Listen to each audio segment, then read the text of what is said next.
Okay. And what about smelly stools then? So, there should be no smell from your digestive system. And what I mean by that is, and I'm excluding food-based smells, right? Let's say you've had something which is particularly pungent, sure, that's a very separate nature of that you're dealing with. But the gases made in your digestive system are largely hydrogen, methane, carbon dioxide. These don't have any smell in it. Odorless. They're odorless. Completely odorless. So if you suddenly, you go to the washroom and there's a bad smell coming, something else is wrong. In fact, that tells you a lot about your system. It can give you an insight as to what's really happening inside. So the number one culprit, well, there's multiple, but one of the largest culprits is hydrogen sulphide. Right? You get this rotten egg or rotten fish-like smell. Right? It's very, very, it's very noticeable. You want to work backwards and figure out where that's come from. Is it a food-based problem? Is it a fermentation-based problem? What has gone wrong? And then you can identify the culprit. One thing that we've seen a lot with patients, so like you, we also do a lot of history taking. We do a lot of before and after in terms of reports. And when we compare, I think almost 8,000, sort of when the N became 8,000, we noticed people that usually complained about protein also had smelly stools. Or they were passing gas that really smelled. And people bring this up, right? They will not tell you कि बहुत gas है. They'll say मेरा gas बहुत बास मारता है. मतलब it's a very noticeable and very separate symptom altogether. So what's the link between the two? So one of the most obvious ones is when we talk about gut bacteria in your colon, most bacteria are carb loving. They like to eat carbs. Imagine you've starved yourself of carbs and you've only given them proteins. Proteins don't get fermented in the typical sense. They start getting putrefied. Now, when I say they're carb loving, I don't mean all of them love carbs. Of course, some of them are protein loving too, right? But the vast majority would prefer carbs. When I say putrefied, it means this protein does not ferment in a natural fashion. It sort of breaks down into multiple toxic products. One of those is ammonia,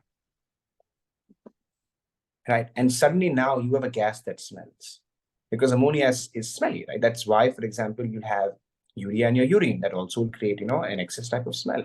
And so what we've seen is that when you have too much protein or protein that you can't digest at that point in time, it makes its way in an undigested format all the way to your colon, and your gut bacteria start putrefying it, and suddenly you have smells. Now let's just take a minute to understand this. If you have smelly stool, does it mean you are not digesting protein? Absolutely not. There could be multiple other things at play as well.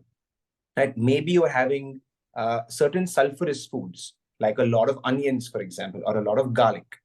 That's creating excess hydrogen sulfide. That's where the trouble is coming from. So it's not always a protein problem.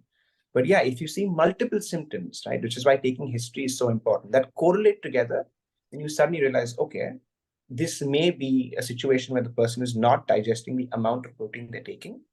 Let's either adjust the protein or improve the digestion, right? It's either one of the two from a temporary standpoint, but in the long term, you never drop protein levels. You just focus on improving digestion. Fantastic. And to sort of clarify a little bit, we did say, and I agree, that the large intestinal or the bacteria in the colon, the large intestine, they prefer carbs. Here we can specify that we're not talking about processed carbs or refined carbs. We're talking about complex whole food carbs, which could be even the undigestible parts to the human, which is the fiber. That's why we all hear that fiber is good for your gut, fiber is good for your digestion. Yeah. We can clarify here that what we mean is exactly what you just said, Harsh, is the insoluble fibers or the soluble fibers become what we call prebiotics, which can help the gut bacteria to digest for themselves and survive and promote healthy gut bacterial populations to maintain colonies and thrive. And though that's the reason why you will hear people talk about using fiber. Now, there's another whole audience that might be listening that says, you don't need fiber for gut bacteria, so we'll address that. It is possible to have a healthy gut without carbs. So the bacteria in your gut, the healthy ones, are very metabolically diverse and versatile. Humans are quite adaptive omnivores. Yeah. What I mean by that is you could take a vegetarian, you could take a vegan, you could take a carnivore, you could take keto, and they could all have healthy gut bacterial populations. So it's not necessary that you have to eat carbs to sustain a healthy gut.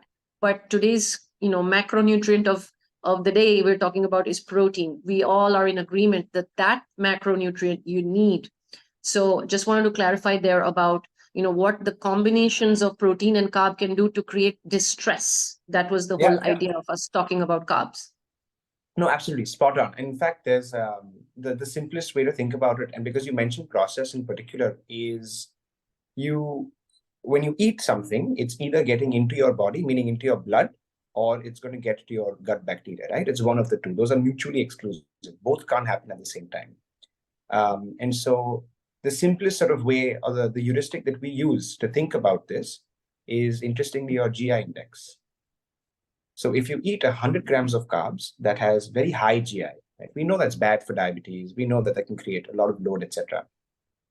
That means that, and let's say the GI is 80, for example, it means 80% of those carbs are getting into your blood. So only 20% are technically going to your gut bacteria. So the type of carbs that you ideally would like to recommend or you want to think about are, like you said, complex, never processed, because most processed carbs almost directly go into the blood. And so it's absolutely not worth including them. And that has, in my opinion, no bearing at all on gut health. In fact, it's probably doing negative things. There's a negative outcome. Exactly. So I think to summarize that, you're saying something that has a high glycemic load or a high carb, processed carb, very easy to digest, simple carb is going to come into the human bloodstream to cause trouble and not support the healthy gut bacteria and possibly harm them as well. Yeah, absolutely correct. Absolutely correct. Okay.